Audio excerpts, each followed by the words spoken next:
नमस्कार। The deep dive में आपका स्वागत है।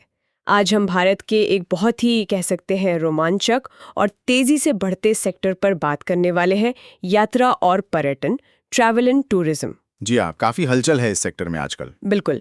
हमारे पास नए काफ़ी डिटेल्ड एनालिटिकल रिपोर्ट के कुछ हिस्से हैं जो खास तौर पर इस सेक्टर में निवेश के जो मौके बन रहे हैं उन पर रोशनी डालते हैं।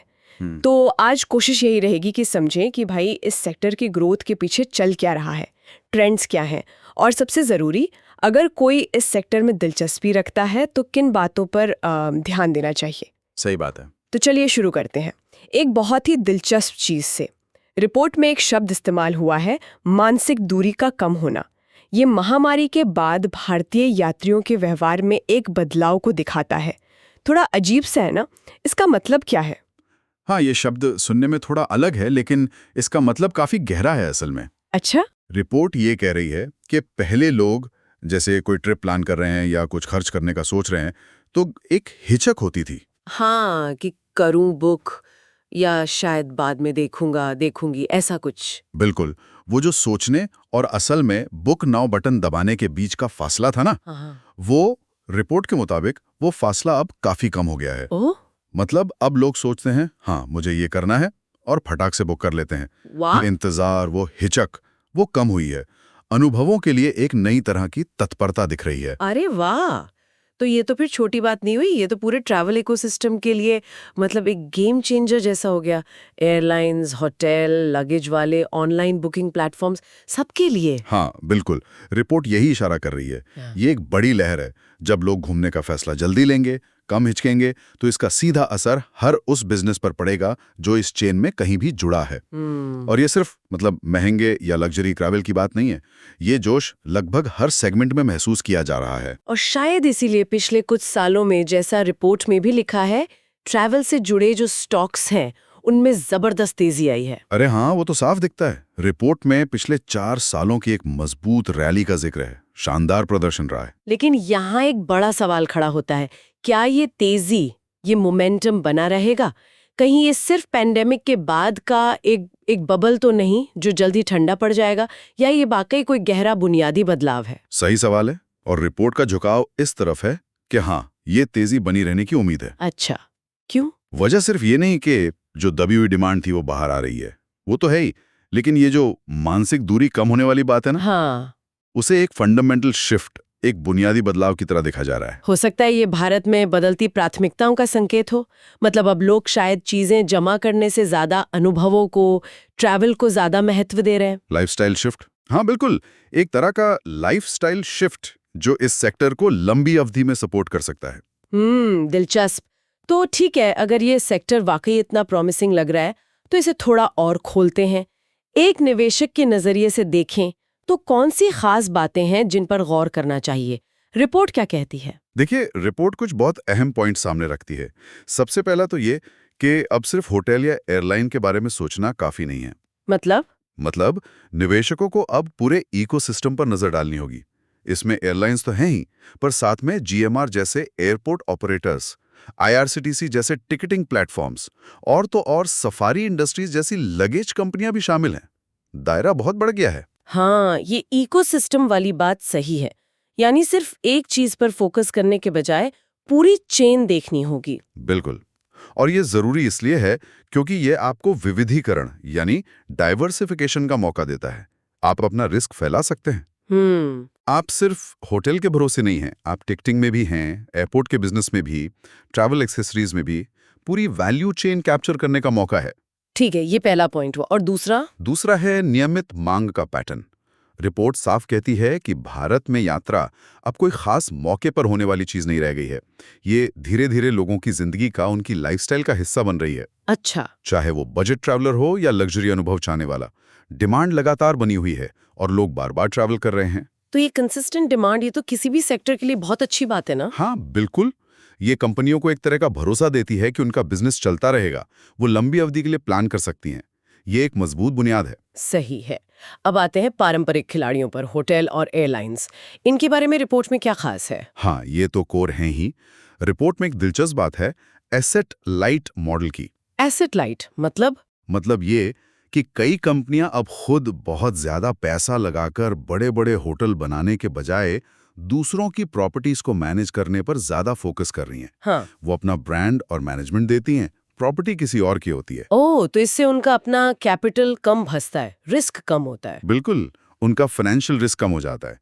ये मॉडल और साथ में जो स्थिर मांग की बात हमने की, ये दोनों मिलकर इन्हें काफी आकर्षक बनाते हैं। लेकिन कोई चेतावनी भी है, कोई रिस्क फैक्टर? हाँ, एक बड़ी चेतावनी है। रिपोर्ट कहती है कि ज्यादा कर्ज वाली कंपनियों से सावधान रहना होगा। अच्छा। जिन कंपनियों पर बहुत ज्यादा लोन है, उनकी बैलेंस शीट कमजोर हो सकती है। अगर ब्याज दरें बढ़ती हैं या कभी मांग में थोड़ी भी कमी आती है, तो ऐसी कंपनियां मुश्किल में पड़ सकती हैं। तो कर्ज का लेवल देखना बहुत जरूरी है। समझ गई। और कोई पॉइंट? एक और है, आपूर्ति का जोखिम, सप्लाई रिस्क। ये खासकर होटल सेक्टर के लिए अहम है। सप्लाई रिस्क मतलब ज्यादा होटल खुल रहे हैं? हाँ बिल्कुल, जैसे ज्यादा होटल कंपनियां शेयर बाजार में लिस्ट हो रही हैं, हाँ। या नए होटल खुल रहे हैं, तो क्या हो रहा है, कमरों की सप्लाई बढ़ रही है। तो कंपटीशन बढ़ेगा। एग्जैक्टली, कंपटीशन बढ़ेगा और इसका असर निवेशकों पर क्या हो सकता है? वैल्यूएशन पर? कीमतें कम हो सकती हैं। हाँ, संभव है। आज कुछ कंपनियों को जो बहुत ऊंची कीमत मिल रही है ना, जिसे हम प्रीमियम वैल्यूएशन कहते हैं, मतलब उनकी कमाई के मुकाबले शेयर बहुत महंगा है, हो सकता है भविष्य में वो प्रीमियम थोड़ा कम हो जाए। अच्छा। जब बाजार में चुनने के लिए ज्यादा अच्छी कंपनियां होंगी, तो शायद कीमतें थोड़ी और तर्कसंगत, मतलब रैशनल हो जाएं। तो बहुत ऊंचे वैल्यूएशन पर एंट्री करने वालों को थोड़ा सावधान रहना चाहिए। ठीक है। और कोई आखिरी मुख्य बिंदु? हाँ, आखिरी बात यह है कि निवेशकों के पास अब मौकों की टोकरी बहुत बड़ी हो गई है। पहले क्या था, मुख्य रूप से एयरलाइंस थी या कुछ बड़े होटल चेन। सही बात है। लेकिन अब जैसा हमने कहा, लगेज कंपनियां हैं, एयरपोर्ट ऑपरेटर्स हैं, ऑनलाइन टिकटिंग वाले हैं, कई नई तरह की कंपनियां लिस्ट हो गई हैं। तो निवेशकों के पास अपनी पसंद, अपनी रिस्क लेने की क्षमता के हिसाब से चुनने के लिए बहुत ज्यादा विकल्प हैं।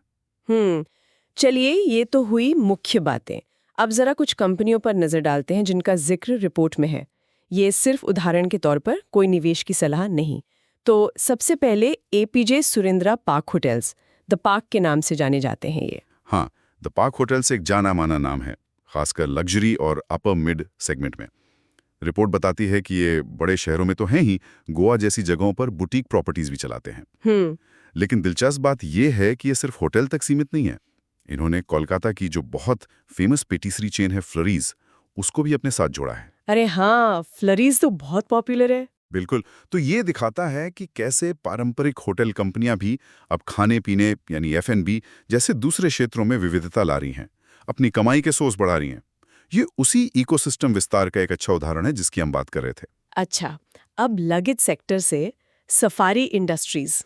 सफारी का उदाहरण बिल्कुल फिट बैठता है उस बात पर कि कैसे यात्रा बढ़ने का फायदा सहायक उद्योगों को मिलता है। हाँ। रिपोर्ट के मुताबिक इनके पास हर तरह का लगेज है, हार्ड, सॉफ्ट, बैकपैक्स और सफारी, मैग्नम जैसे इनके ब्रांड्स, तो मतलब घर घर में लोग जानते हैं। हाँ, सही बात है। तो ये सीधा जुड़ता है उस नियमित मांग वाली बात से। लोग ज्यादा घूमेंगे, चाहे बिजनेस के लिए या छुट्टी के लिए, तो उन्हें अच्छे सामान की जरूरत पड़ेगी। ये दिखाता है कि ट्रैवल बूम का असर कितना फैला हुआ है। बिल्कुल।